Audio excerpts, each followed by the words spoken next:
Everyone's doing all right. Thanks for joining me today. Wanted to say thanks first and foremost to Dr. Versari and SDUIS for giving me the opportunity to share some of these things that I've learned along the way and stuff that I'm passionate about. Definitely feel blessed to be here, especially to be in the same webinar stuff as like all the brilliant minds in psychology and sport world. Just a real quick background about myself. I grew up in Houston, Texas. I played all kinds of sports growing up, but soccer in particular kind of stuck out. I really started playing more competitively as I got into high school, and I was lucky enough to get a scholarship to play at Houston Baptist University. Played there for 4 years and then had a brief stint of playing professional soccer in various locations. Once I was done with my playing career, I went in and got my master's and was a graduate assistant at Houston Baptist University as well. And which kind of leads me into today, where I'm getting my doctorate at SDUIS with a specialization in sports psychology. I'm a dissertation away, which has been a little bit difficult, but we're working towards it, and I see the light at the end of the tunnel. And I'm also working full-time as a psychological technician at a private practice here in Houston, where I'm doing private intakes, initial evaluations, psych testing, and supervised counseling sessions as well. So I've learned a lot along the way, and definitely with these webinars, I've been learning a lot more too. My goal for the future and the reason why I'm doing all of this is sports gave me a lot. I got to meet a lot of interesting people around the world through soccer, different ethnicities, and learning about their culture. All the success that I have today and where I am right now is all because of sport and the support I've gotten from that culture. So I just felt like I needed to do something to repay it back and help other athletes, with their overall mental health, wellness, and improving them as a whole person, not just in performance. So a lot of the stuff that we're going to talk about today is kind of looking at the cognition side, the cognitive side of athletes, and trying to help them reduce certain things, anxiety and depression and all those frustrations and stressors that might occur outside of sport and within sport as well. And I'll kind of touch on with my experiences as I played too. So to kind of get into it, the main theme for today is really going to be about cognitive distortions. As an athlete, a coach, student, member of society, human being, we have several thoughts that go through our head a day. And a lot of the times those thoughts ended up being negative cognitions. For instance, before every session I have with a client or patient at work, I start to think negatively. I'm always saying like, man, I'm not going to be able to know what to say. I'm not going to be able to help this person out. And my mood becomes very anxious and nervous. And honestly, at times I'm hoping that they don't show up because my nerves are so bad. I need some stress relief. And as an athlete, I had the same exact experiences. I mean, even today, I still get nervous to play in just pickup games because I want to make sure I'm performing at the top level. But I remember in particular when I was playing in college that I would set up a goal kick, something that I've done on multiple occasions. I would constantly have negative thoughts of saying like, I'm going to mess this kick up, I'm going to shank it, after even just nailing all the kicks that I had prior to that game. I remember walking up to place, because I have my rituals. I'll place the ball on a particular blade of grass that kind of lifts the ball up so I can get a good strike on it. And in my head, I'm already saying, okay, this should be okay. It's a good piece of grass. But as I'm walking back, I notice that a piece of one of the blades of grass collapses, or a slight wind kind of shifts the ball a little bit. And then automatically my thought is, I'm messing this kick up. It's not going to be as good. So as I go to approach the ball, my focus isn't there. I'm thinking about how bad I'm going to mess this kick up. And I'm just thinking about, if I'm a good goalkeeper, I shouldn't have any problem with this. I should learn how to kick a ball properly. I'm probably going to lose my starting spot, which then creates that mood of anxiety and frustration and irritability in the middle of a game, and distracts me from what's actually going on. And sure enough, if I end up messing up the kick the whole time. In those examples, I experienced what Dr. David Burns, a psychiatrist and author of the Feeling Good book, what he calls cognitive distortions and irrational thoughts, which will kind of get us started today.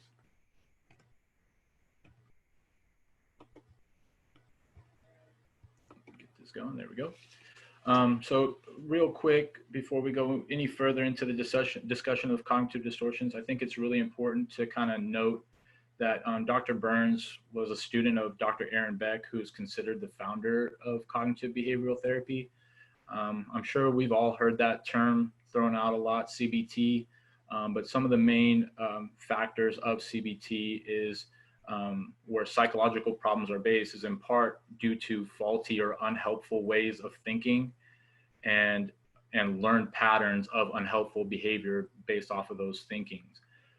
So basically, people suffering from those problems can learn better ways of coping with them, thereby relieving their symptoms and becoming more effective in their lives. And CBT treatment usually involves the efforts to change those thinking patterns. So what we're going to talk about on our next slide is discussing all those cognitive distortions that we end up having in everyday life and wanting to try to figure out ways to eliminate those things. I use this metaphor a lot with my clients is, within our body, we have this cup, and in this cup goes in all our stressors, right? If we have kids, dealing with kids, financial issues, stress of school, work, other relationship issues. And oftentimes with our thinking, that cup ends up becoming pretty full with all these fluff things that are not necessarily needed to be inside of our cup. Eventually, our cup shakes. It's not able to hold or maintain all these things. And then they have what I call uncontrolled releases and causing, the more significant panic attacks, anxiety, and all those things. So a goal with CBT and working with trying to figure out how to stop these negative thoughts or irrational thoughts is working on ways to eliminate that fluff, to always have some space within that cup so it's just not overflowing at all times. So with cognitive distortions, there are 10 of them. Dr. David Burns suggests that in life we're always presented with a neutral event, and with that neutral event comes our automatic thought, and based off of our automatic thought, we end up creating our mood. And oftentimes in that automatic thought period, we end up having a distorted cognition or irrational automatic thoughts. So here's a list of the 10 cognitive distortions that we're going to end up going over together. With this, I would be mindful as I'm kind of listing out the definitions and the examples of all of these to just think about, your day-to-day and if you've experienced any of these thoughts throughout today or even this past week, and feel free if you want to disclose or share that, we can talk about it at the end of the presentation. So there's a list of them right there: all or nothing thinking, overgeneralizations, mental filter, disqualifying the positives, jumping to conclusions, emotional reasoning, magnification and minimization, should statements, labeling, and personalization. With all or nothing thinking, it's seeing things in black or white, all or nothing terms. So for example, let's say a straight A student receives a B on a test. They conclude that now I'm a failure because I ended up getting a B and not an A. These distortions cause us to fear making mistakes or being imperfect because it makes us feel like a loser or a failure. So a lot of times with athletes, we highly identify with being an athlete. So if something happens, like a mistake in a game, or we cost a team, points because of a mistake that we made, we'll often kind of jump to this all or nothing thinking and feel like we're failures at that point because we're not fulfilling our purpose or our identity as well. Overgeneralization is seeing a single negative event as part of a large pattern of negative events. For example, let's say I missed a last second shot that cost the team the game, and now I start to believe that I will miss every single shot or every single last second shot at that point. We tend to arbitrarily conclude that this one thing that happened to us will continue to happen every time. It's kind of like I ate some broccoli and I didn't sit well in my stomach and I threw it up, and now I'm never going to eat broccoli again because that's always going to happen every single time. With mental filter, it's focusing only on the negative aspects of a situation. For example, let's just say on a test that I took, I'm for sure missed 17 questions, and I continue to kind of ruminate over those 17 questions I missed, and I become so fixated that I conclude that I'm going to flunk out of this class or flunk out of school. And but sure enough, when the teacher passes the grade back, I get a grade of 83 with a note saying it's the highest grade in the class.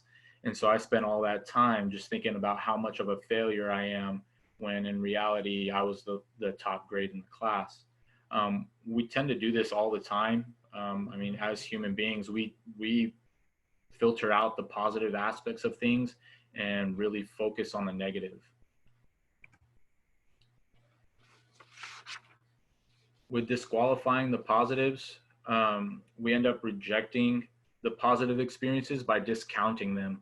So if someone complimented your golf swing, you might respond with, "Oh, they're just being nice," or "They work here, so they have to say that to me." And we don't really take in those positive affirmations. We're just really quick to dismiss them because we're so critical of ourselves.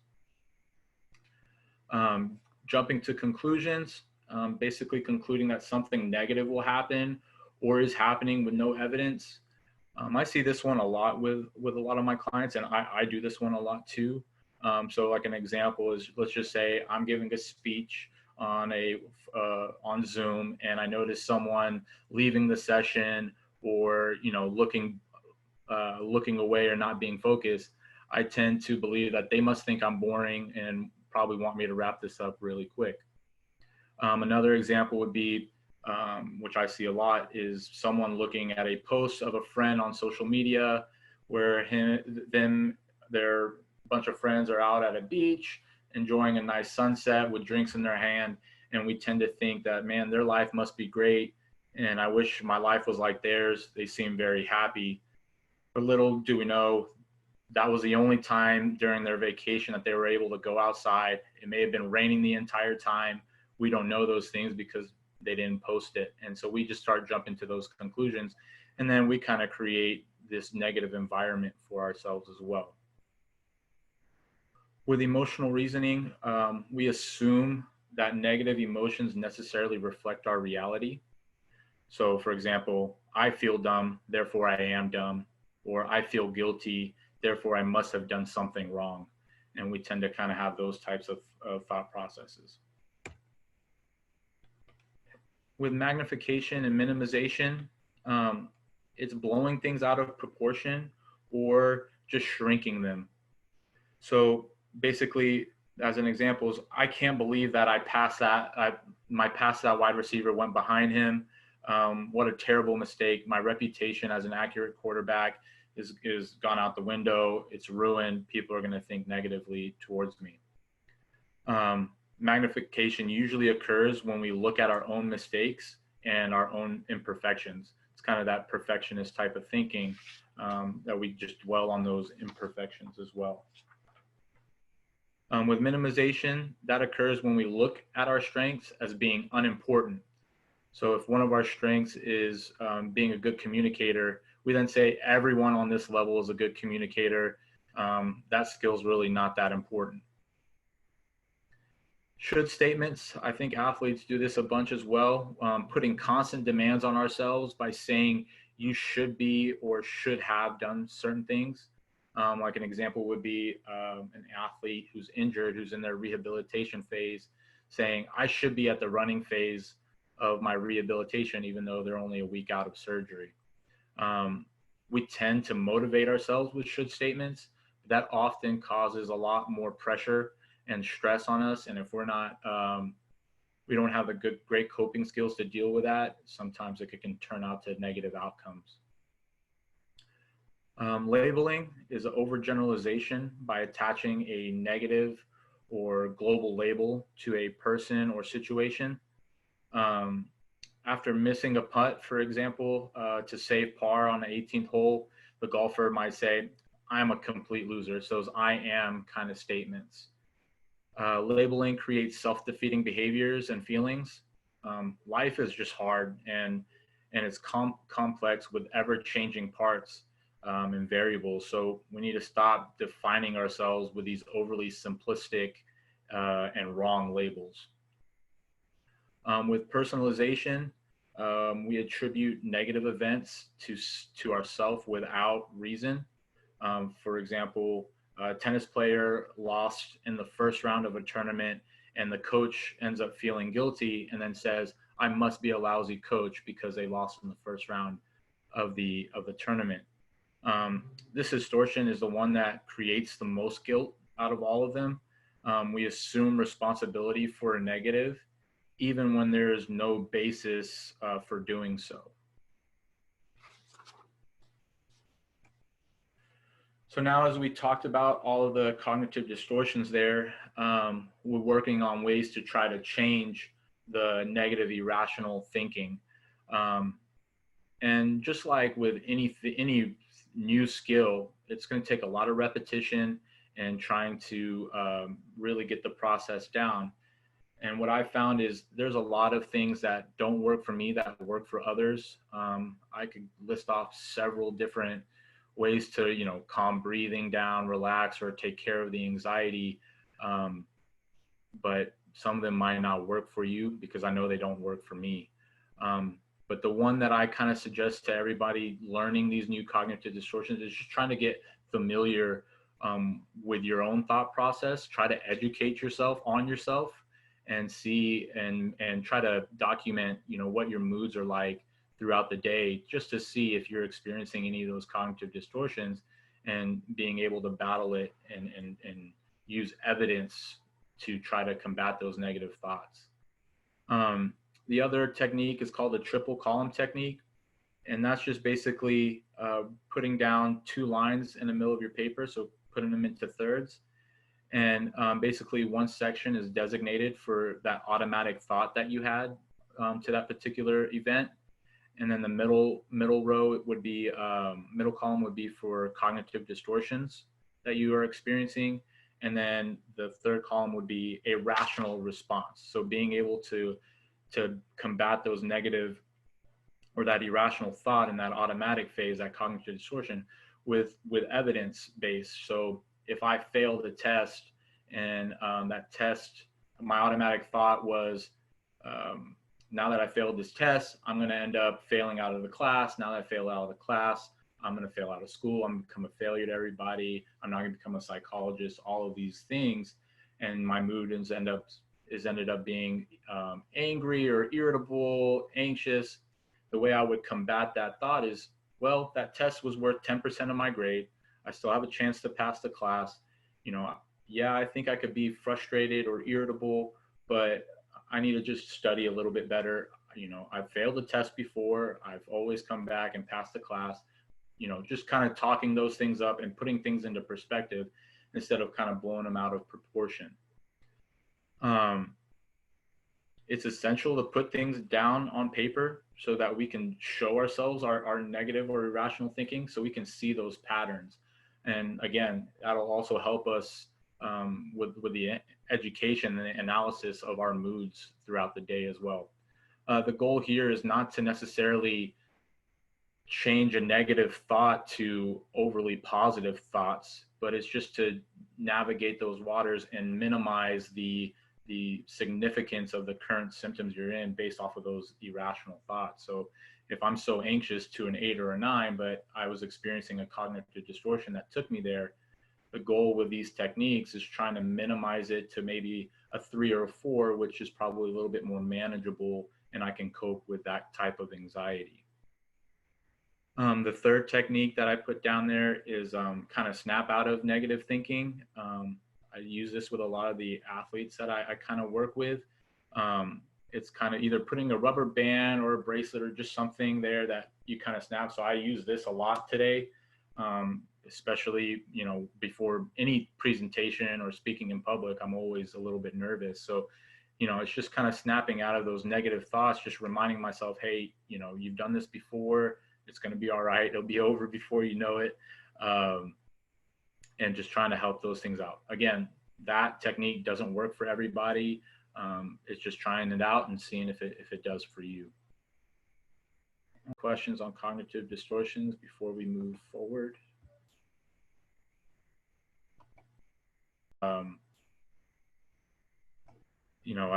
The pressure of sports is incredible, and I know I do it all the time. I usually have this routine before playing where if it was anything messes up that routine, I automatically think that, I'm going to mess up the game. My team's going to lose. So, I was very superstitious and anxiety driven when I was playing, but those thoughts would just get into my head all the time. Oh, I'm going to have a bad touch here, or, this ball's going to go through my legs and it's going to be the most embarrassing thing, which has happened. But you just got to recover from those things. All right, the next part of it kind of all ties in together, more of a bigger picture type of thing.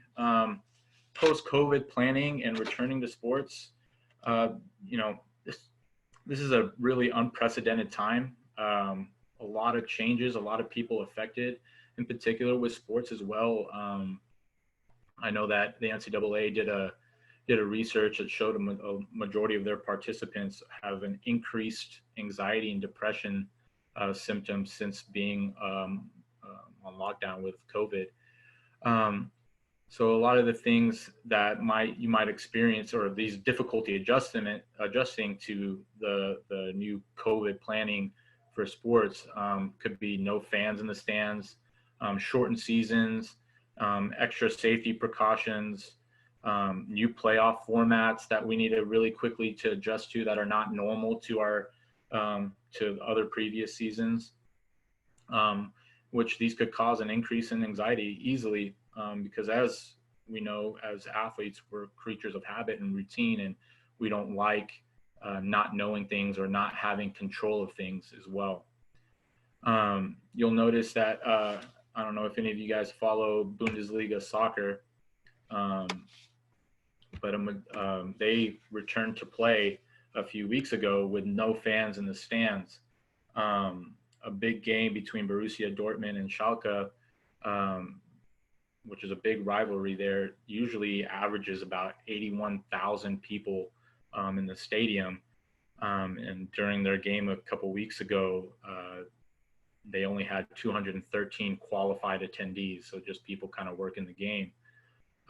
It's definitely pretty interesting. You can hear them talk a lot and just echoing, but definitely the energy felt like there was no energy in that stadium. Angus Mugford, who's the vice president of performance for the Toronto Blue Jays, stated that it's quite distracting to have games that are quiet, especially in that environment. And I think a part of that is because, we're left to our own thoughts. Sometimes we're motivated by those external factors, the crowd cheering and kind of helping us along. But when it's quiet, we tend to think more. And sometimes that obviously causes a lot of problems. Arizona Diamondbacks pitcher Luke Weaver told USA Today that not having fans in the stand will make the game flat, and therefore a lot of force energy is being used to replace what athletes normally would get from the crowd. So if you're that kind of player that's really dependent on crowd motivation, it's trying to work through some techniques through training to develop some motivation, maybe more internal or intrinsic motivation to help you to get through those games. On a more physical note, some of the pro wrestlers were indicating that without fans, their normal hits and bumps that they take throughout a match actually hurt them more.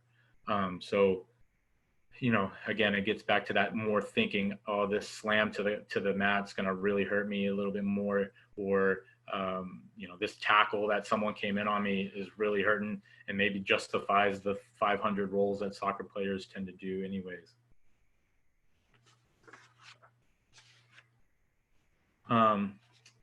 Another thing that was pretty interesting, one of the Bundesliga teams ended up putting posters of players or fans in the stands, cutouts. And then what I saw yesterday that I thought was really interesting, and I kind of added it last minute, in the Danish Football League, they are actually having big screens with people on Zoom or virtual watching the game at midfield. And they were also pumping crowd noise into the stands as well. So I found that pretty interesting, and definitely seemed really distracting. Whenever I was watching, I was just looking at them and not looking at the play. So I can only imagine what they were thinking while they were playing. So in closing with all of this, and I'll kind of wrap it up and then open it up for some discussion about things. And if anybody would like to share or disclose anything and have a conversation, we'll go ahead and do that. But in closing, as athletes, I mean, we're creatures of habit, right? We love our routine because it helps us regulate our emotions and calms us down a little bit. Like I mentioned to you guys, my routine back in college was sit to myself, listen to a specific set of songs in the same order as I listened to it the previous game when I played well. I would put on my shoes but not tie them when we run to the field. And prior to stepping on the field, I would place one shin guard in my left sock, one shin guard on the right sock, pull up the right sock, then pull up the left sock, tie my left shoe, and then tie my right shoe, and then untie them again and do it all over again. And then as I stepped onto the field, we go through our normal pre-game routine warm-up, which helped calm me down a little bit more. And then right as the whistle blew, I went to each post, crossed myself, kissed each post, and did a pull-up. It's a really exhausting routine, but all of that was taking place just for me to calm my nerves and reduce the anxiety so I can focus a little bit better. And once the whistle took place, I was typically pretty focused with it for the most part, besides those goal kick areas where I was messing it up. So with that being said, right, we don't like change because it causes a lot of unknowns. Teams often go to fields or game sites when they're away just to walk the field, so athletes can kind of envision themselves or kind of that self-imagery of them playing on it, look at every divot or hole that might be on the field, if there's a slope, trying to look at those things. So when there is change, it causes a lot of unknowns, and those unknowns is where our anxiety will increase. So moving forward, we just need to focus on what we can control, limit the amount of cognitive distortions we could experience, especially during this adjustment phase, and then remember to be where our feet are and not let that anxiety kind of take us into that fantasy world. Thank you guys. I appreciate it. Thank you to Dr. Versari and SUIS for letting us meet today as well. If you guys want to unmute and have a conversation, just let me know. I'll look through the chat group as well.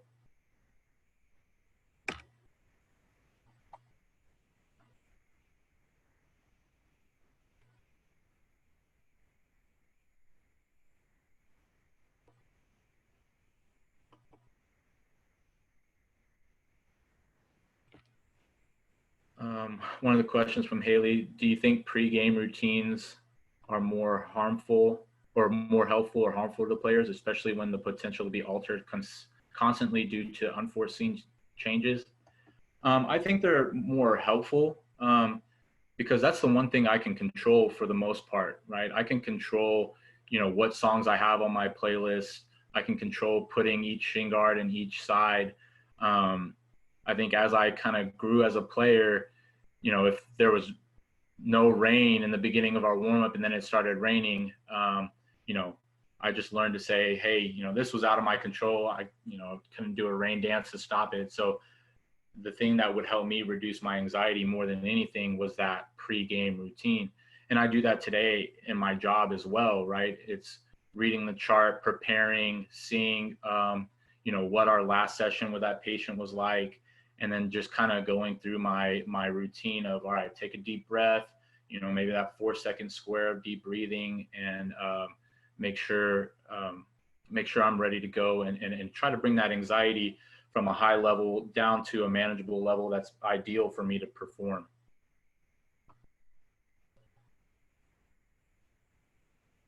Anna Weltman, yeah, the blades of grass sound like golf too, right? Anything that kind of anything that changes with that is really, it causes a lot of anxiety, and it's insane how I can just talk in my head and say, I'm messing up this kick, and then it easily messes up, right? Before I even got into the psychology field with it, well, it just astonished me. But whenever I would say, I see that person in the corner about half field, I'm going to make sure I put it on his chest. This is going to be a great kick.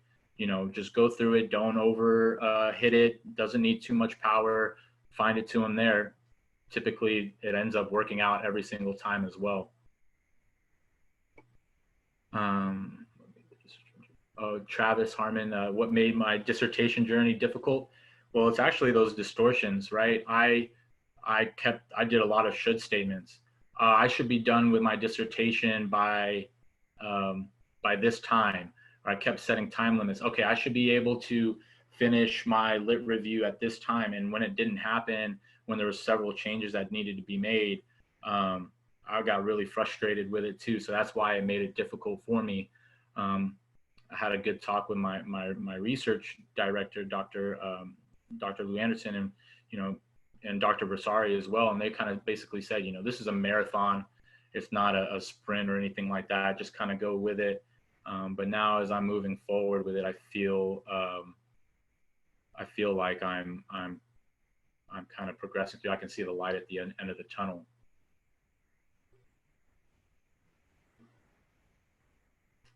All right. And I'm sorry if I pronounced your name wrong, Takeda Bouchahine.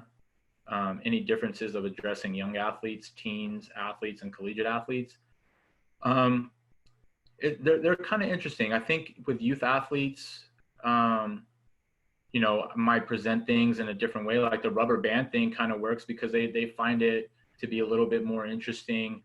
I might do some, other like journaling or free writing so that they can kind of get their creative experience out to help with the cognitive distortions.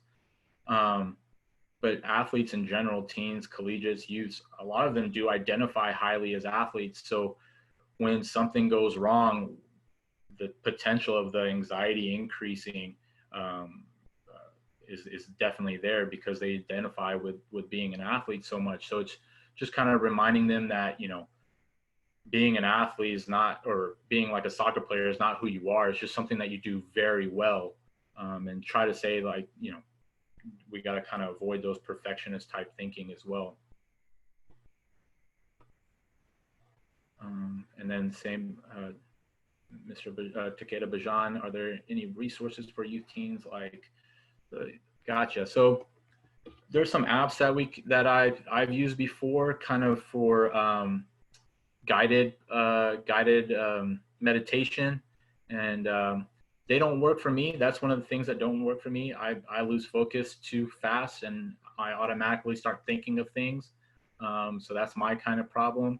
But there's the Breathe app or Calm app that kind of helps with, getting back to where your feet are, trying to reduce the anxiety and all those things as well.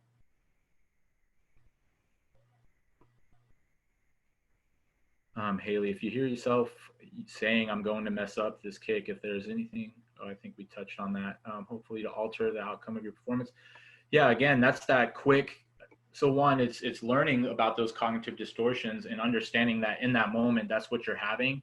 And I think the beauty of CBT, it kind of helps with kind of quick recovery with athletes. We don't have the time to say, hey, pause the game, let me go down, write this down, and make sure I look through my definitions of cognitive distortions and see if that's something that I need to stop right now, or if that's something that's happening to me. So with cognitive behavioral therapy or like that rubber band type of thing, it's just trying to snap out of it as quick as you can. And just quickly, even if you do make a mistake, understanding that, hey, there's always going to be mistakes made in the game. I'm going to be able to recover from it just like I have before. Chris, how do you feel about coaches inputting these moments into training for athletes to overcome? Is there a strategy to implement that into training? So I think it's really important for coaches to implement those things as well. I mean, if you think about it, most schools that I've had experiences with do not have like a sports psychologist on staff or anything like that. So for the most part, it's the coaches, it's the athletic trainers who are kind of the first responders, if you will, to those things. So I think in training sessions, it's definitely implementing those types of situations for players to, fail and be okay to fail, and then kind of help discuss with them, what was your thought process with those things. I know with HBU, I've worked on kind of pre-game material where they'll write down 3 negative thoughts they have about the game, the upcoming game, and then 3 ways to combat those negative thoughts. So they put it on paper. It's not kind of filtered up in their head. They're trying to work through these things prior to the game instead of trying to figure out in that filing cabinet in their head what's happening, what's going on, and why they're so distressed.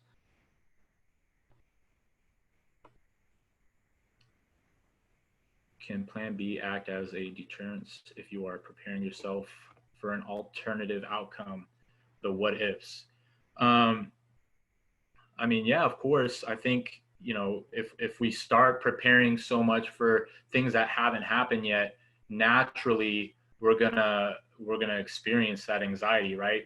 So with anxiety, it's that fantasy land. We create this illusion that something's about to happen when they're not happening, and always if we're looking towards that, then yes, the anxiety could increase. But I think if we're able to kind of put things into perspective, really look into where our feet are and understand this is the moment. And if something changes that's out of my control, that's okay. I should be all right. I can move forward with those things.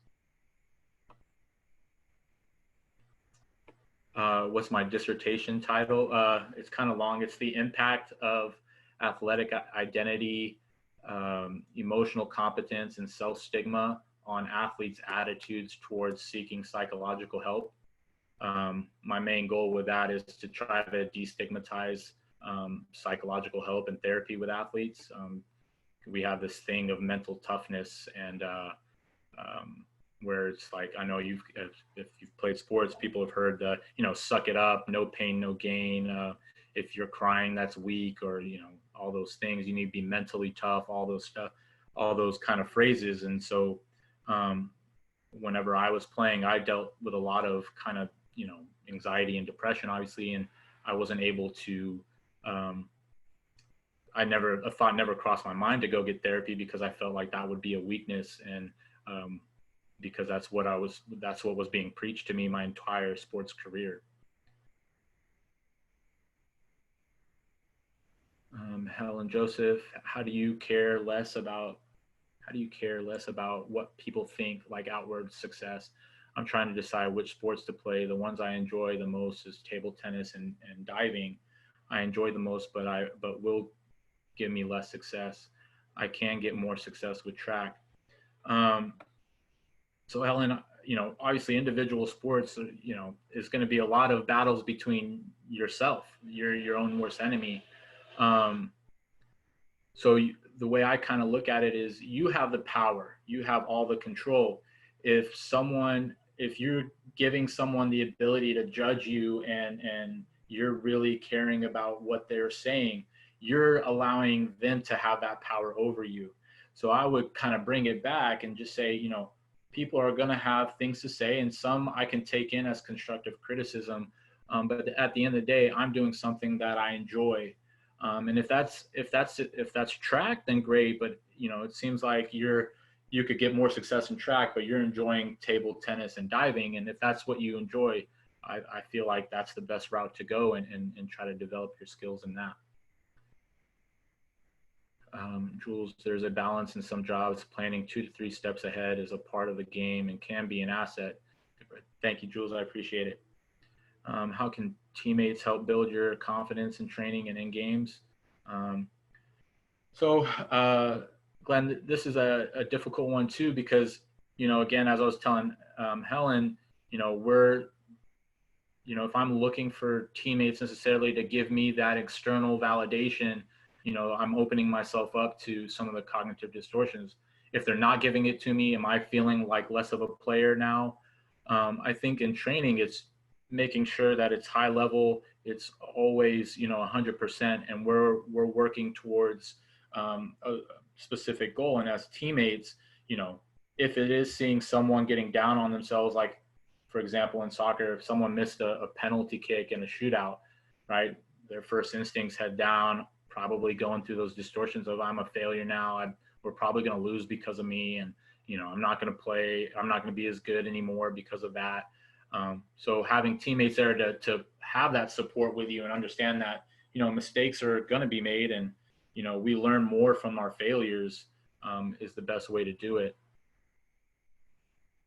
Thank you so much. Yeah, thank you, Haley. I appreciate it.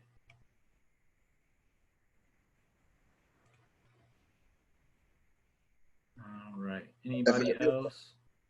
Yes, Hi, sir. my name is Travis Harmon out of Miami, Florida, Hey, and I Travis. want How's it going? I'm doing pretty good, brother. One of the questions that somebody asked was, is there a difference in addressing youth athletes and teenage athletes and collegiate? Well, I know what I noticed with coaching youth athletes. This is football. I coach offensive lineman down here in South Florida.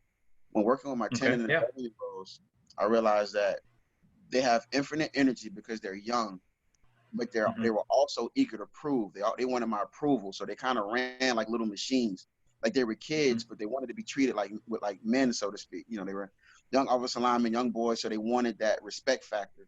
So, and I picked Mm-hmm. up on that. And when coaching offensive linemen, I coach currently at high school as well. I realized that, with my teenage athletes, it'll be different. I couldn't push them as harder because there might be outside factors Mm-hmm. contributing why I may not be getting their best at practice, whether it be they didn't eat food that day, they didn't have money for lunch, or problems at home, or relationship problems with their significant other. And those things would kind of come with them along to the practice field. So if I was kind of, trying to push them to their best and I wasn't getting the result, I would have to think, not just say, oh, he was just being lazy today. I have to go ask what's wrong. Right. What's the issue?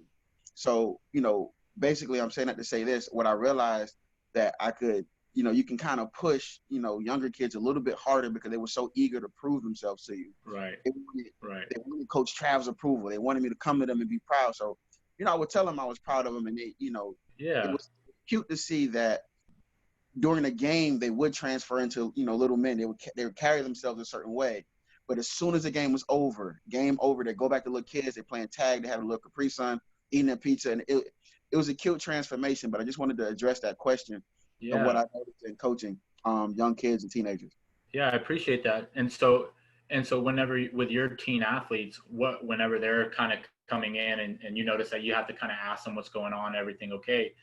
How are you able to kind of how were you able to kind of get to them and have them open up? Because obviously, I'm thinking males. Are you talking about teenage boys? Right. So what I would do I would explain to them, for the short time that we would practice, it's going to be we have to give our absolute best for the hour and 15 because it's short. We've been successful Mm-hmm. not having long practices. So for that hour and 15 minutes, an hour, and 20, I need the absolute best. Empty the tank because we're only going for a short while. And even when you have individual period, you're only going to be with me doing drills for maybe 20 minutes, 30 minutes tops. So I need your absolute best for 30 minutes. So at the end of practice, no matter how hard it is, I get the guys at the very end and I will ask them how they feel so they know that I care about them. How you feel about practice? How you feel Yeah. like you did? Could you have done better? Even before practice starts, when I'm going over while they're stretching, I may say little things to them about what they need to get better at from the last practice or what we need to improve from the Mm-hmm. last one. I would ask them how the day was. Yeah. How was your day at school? Awesome. Okay. So that way there's like a relationship there where they know I genuinely care and I'm not just out there to just kind of, run them into the ground. And it got to the point Right. what I look for sometimes too, we get halfway through the season, maybe week 8, you know, they'll see the fatigue on me because I'm constantly bringing it every day. You know, around like, you know, week 8 of Right. playoff time, they stop and ask me, hey, coach, how was your day going? How was work? And that means the world, because that lets me know that we have the relationship where we're ready to make our playoff run. Because it's not just me as a coach and them as players. It's all of us in a unit together that has to get the job done. So I use a lot of, you know, we Right. have to get on the same page. We have to give our best. And, you know, so that kind of helps as well. Talking to them before practice and Mm-hmm. after Mm-hmm. practice. The hour and 15 is just, you know, it's intense, and I have to create chaos so that when the Right. moment of adversity hits, they're used to it. You know, so You I try to got it. create Yeah. a chaotic environment where they have to lock in and focus. I throw my coaching pointers out there, say little trigger phrases. But Mm-hmm. I want them to be able to perform in those moments of, you know, chaos. So when the game hits, it's nothing to them, you know, and I tell them Yeah. adversity is going to hit. We just don't know when it's going to come. We just have to be ready when it does. And it's Right. happened every season. So by the time it does, we're ready. Yeah. Oh, that everything you said is brilliant. That's awesome, and it's crazy like how through across sports, right? I mean, you mentioned the word trigger words, right? I Right. do the same thing with soccer when I was coaching it, right? It's the same exact thing. Um, what I found to be a pretty good technique too is before, like you said, before you start your session or your training, you're up and telling them, hey, this is what something we can work on. And then after the session is done, if they weren't doing well, you're asking them, you know, what's going on? How are you feeling? You know, it seemed a little bit off. What I found to work pretty well, in particular with, you know, with the women's soccer team that at HBU that I work with, is asking them about checking their weather, right? And I do that with some of my clients as well. As I ask them to check their weather. What's your weather like today? And a lot of them, if they're feeling good, they'll kind of present this weather of sunshine and a slight wind, beautiful day. Right. And then a lot of them, if they're feeling stressed, they'll come back and say, oh, it's you know, it's thunder and there's a storm brewing, and usually that's because there's tests coming in, and or they're just not really wanting to go to training that day. Right. Right. um, and also a lot of them, and then I'll ask them if they want to disclose or share, because I want to give them that personal space. um, Most of them do not share, but sometimes it's because there's a relationship issue, or you know, something going on outside or has nothing to do with actual participation in sport. So I think if we're able to be open about that, it's going to make people it's going to make people or our athletes kind of feel a little bit more comfortable and open with us moving forward, because we are that first responder as coaches, athletic trainers, all that. We're the people that are there. We know the athletes probably better, especially in college, probably better than their parents. I think it's really important to stay tuned with them, even though you might have them for 4 years and then they're gone, right? They're yours, and they're human beings at that point too. And last thing too, before I get off, it helps build a Yes, sir. trust. So we're in the middle of a Yeah. game, and I'm telling them you're not firing off low enough. You'd be surprised how kids Mm-hmm. think they're doing a job a certain way when they're not. So you're trying to Right. critique in your game, you know, hey, we're not firing off the ball low enough. You can come out, and then, you know, by the time we get to the playoffs, they believe you now. It's like, you know what? Okay, we can do a little bit more. So the whole off season, you know, or in training and during practice, we're building trust. So when I do say something, they're not, oh, he's just saying that just to say it, you know. So Right. it helps build trust, which helps us in the long Yeah, run. absolutely. That therapeutic relationship, right? In the psychology world, right? That's it. I like that. Thank you, brother. I appreciate it, Yeah. man. I appreciate you too. Thank you. Skylar had a question. How do you mentally approach an entire failed past season? Is it better to just forget about it? Should one try to return to the mindset of the way they were thinking successfully, or think in a new way? That's a really good question.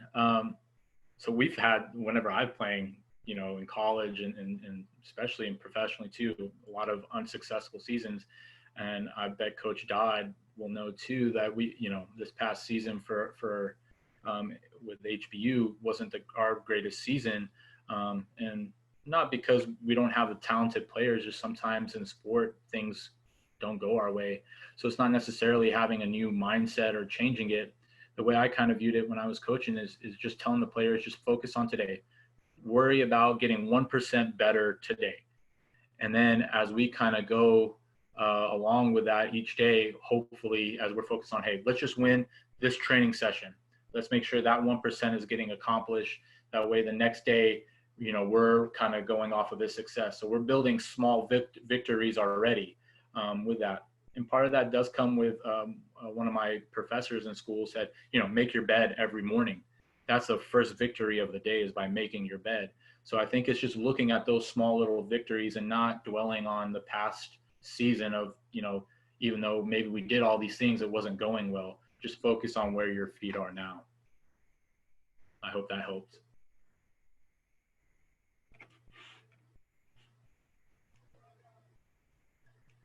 I don't think it's productive to reflect on past failures. I think it's good to know that they happen, and especially we're not getting lost in our own success sometimes.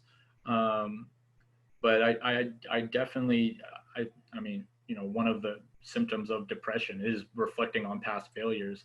But I think it's really just focusing on that day and not necessarily, what happened, last week or last season that didn't go wrong or that didn't go right at that moment. I would really bring it back to where you are now, and not necessarily so far in the future, right? We don't want to say, oh, we're going to make it to the championship game and kind of have it to that. I would just really, really press the issue of focusing on where your feet are, winning today, getting 1% better.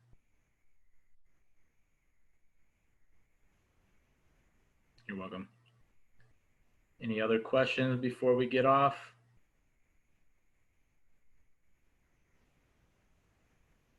I appreciate all y'all coming in. A lot of great ideas being brought out too. Good questions. This was very nerve-wracking for me leading up, and the negative cognitive distortions were really hitting on all cylinders. So I'm gonna be really relieved once everything's done.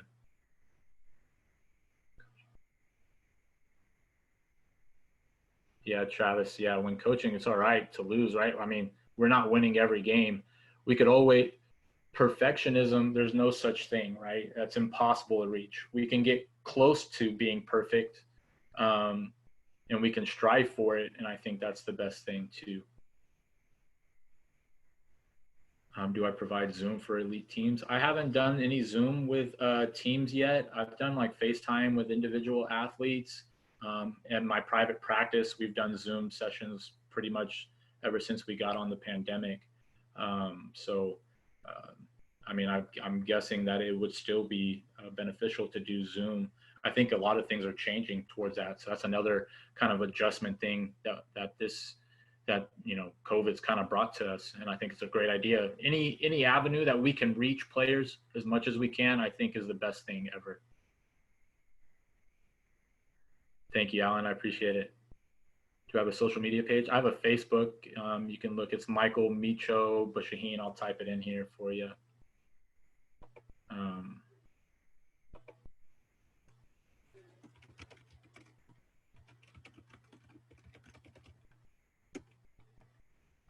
Yeah, and if anybody has any questions or anything, I'll put my email here too. Like if you want a copy of the cognitive distortions list, I'll be more than happy to send you one too.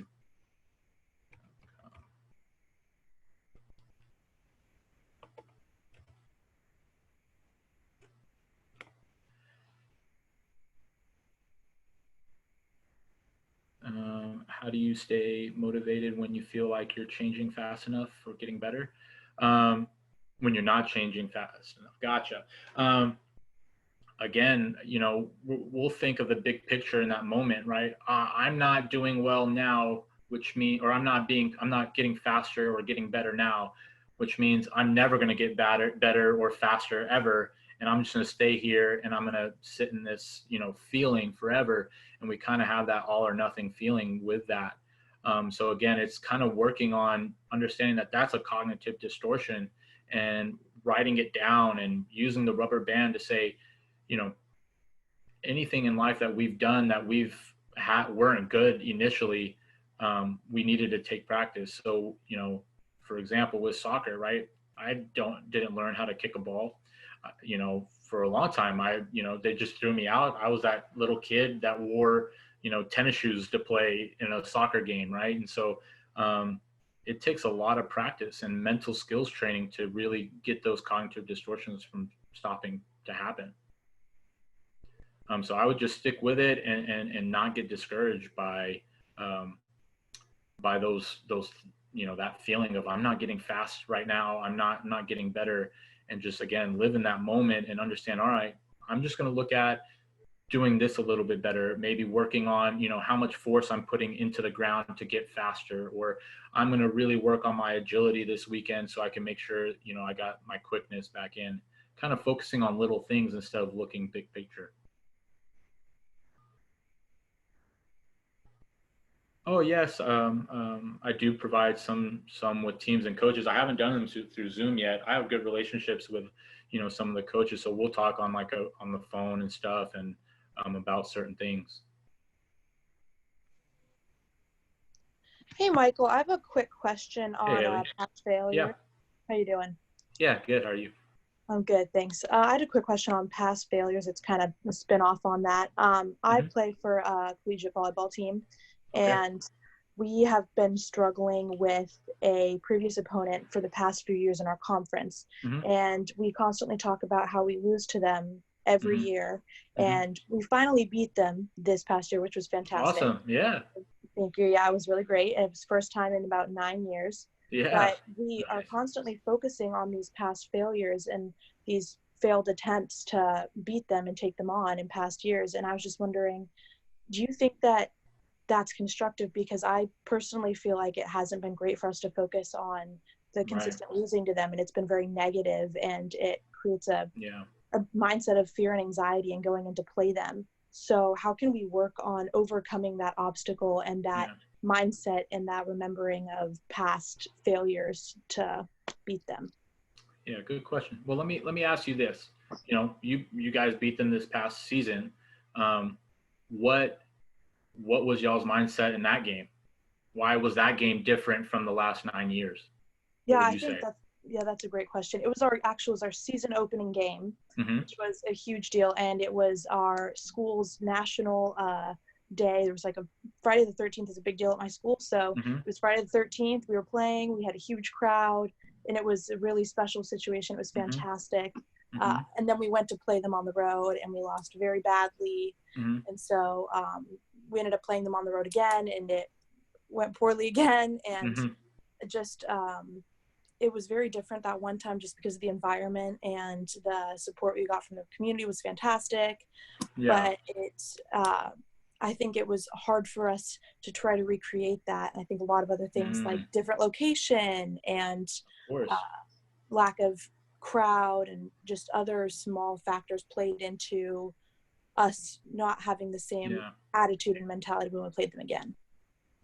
Yeah, I hear that. Yeah, obviously playing on the road compared to a packed stadium on a night that the school really loves, and you can feel that energy, and we feed off of it, right? Like that's kind of one of the things that people now are trying to transition to without having fans in the stand. But for you guys, it's something happened in that game. Yes, the external environment definitely happened, but you guys have the ability to win and beat that team, right? You've shown it, despite the crowd didn't even need to be there. You already have that skill. So it's trying to tap into that, like what was going on inside of your heads. Why was it the crowd just kind of pumping you up, or in your head were you guys thinking, hey, you know what, it's been 9 years, I'm kind of tired of this, we're gonna make sure we win because we are just as good, or we do have the skill to beat them. I would try to really focus on that too, try to gather that back. And then also, it's just trying to give the best effort.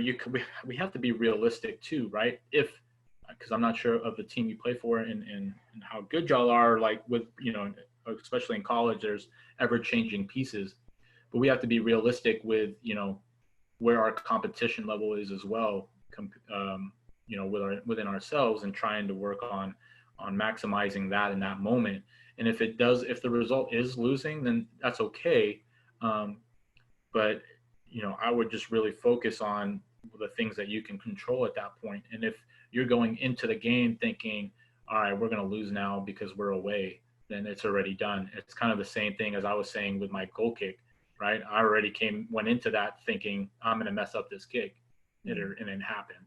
So it's trying to avoid those negative outcomes or those negative types of thoughts from popping in, and really focusing on, hey, yes, it was the beginning of the season, and yeah, there was a big crowd, and but we physically, with our technical skills, were able to beat that team, and it should be possible to do that moving forward as well. Yeah, it's a great answer. Thank you. Thank you.